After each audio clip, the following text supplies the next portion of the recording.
I went to see Kim's Convenience at the Old Globe expecting a funny family comedy. Instead, I walked out thinking about my parents, their sacrifices, and the legacy they'll have behind one day.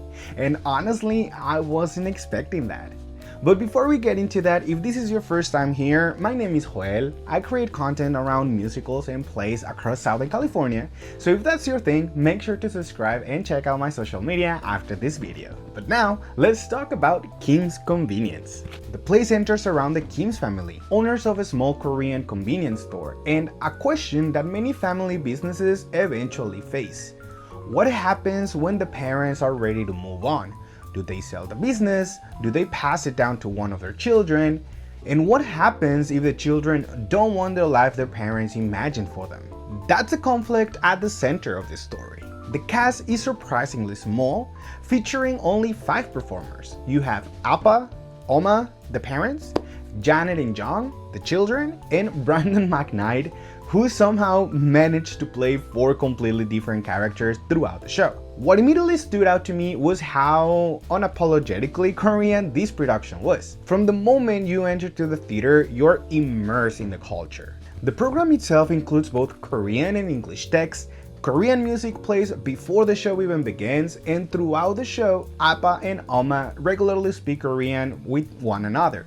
And I love that. The production never feels like it's trying to translate itself for a wider audience. Instead, it invites you into the Kim's family world exactly as it is. The authenticity makes everything feel more intimate and more real. The staging is also incredibly simple. The entire play takes inside the convenience store. There are no elaborate set changes, no flashy technical tricks, no giant scenic transformations, just the story.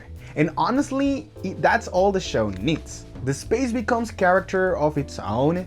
There are a few projections used throughout the performance, including one particularly effective sequence involving family memories. But for the most part, the production trusts its actors and writing to do the heavy lifting. And thankfully, they do. Speaking of the actors, let's talk about the performances. The entire cast is excellent, but 2 performances stood out to me the most. Kelly J. Seo as Janet and Ins Choi as Appa. Their relationship forms the emotional heart of the show. The chemistry between them feels completely authentic, and there were moments where I genuinely forgot I was watching actors on a stage. I felt like I was watching a real father and daughter navigate years of experience, misunderstandings, and love. In particular, there is one scene that completely wrecked me emotional. Appa wants Janet to take over the store. Janet doesn't want that future for herself. And what follows is a conversation that I think many children and many parents will recognize. The scene explores something universal, the gap between the life parents' ambition for their children and the life those children ultimately chose for themselves. And honestly, that scene almost made me cry. Now, despite everything I just said, it is important to mention that Kim's Convenience is primarily a comedy. The audience was laughing throughout the entire performance, the jokes land constantly, the humor feels natural, and the play does an excellent job balancing serious themes with genuinely funny moments. It's one of those shows that can make you laugh one minute and reflect on your own family the next. However, this is also where my biggest criticism comes in.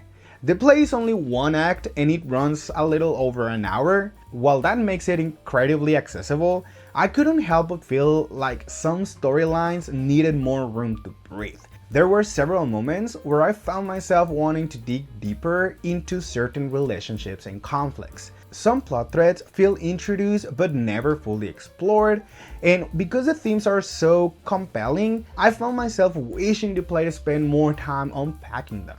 I wanted to learn more about this family. I wanted to sit with these characters longer. And for me, that's both a compliment and a criticism. The story is engaging enough that you want more, but the short runtime means some emotional opportunities are left on the table. And for who this show is for, I'd say it's very accessible play for general audiences.